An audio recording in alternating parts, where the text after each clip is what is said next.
Toy izao indray havana ny teny zaraina izay omenantsika anio. Zava-masina ihany no tokony afaka ambaranao olon'i Kristy. Manamafy ny tompo fa izay ambaranao olon'i Kristy dia izay asain'Andriamanitra lazainao ihany.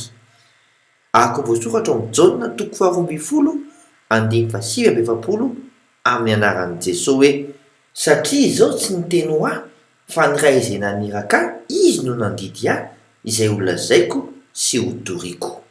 Zava-masina no ambaranao sady mitondra fiainana. Araka voasoratra amin'ny Jaona 2:7-9 amin'ny anaran'i Jesosy hoe: ary fantatro fa fiainana mandrakizay ny didiny, koa izay lazaiko dia lazaiko arak'izay nolazain'ny ray tamiko.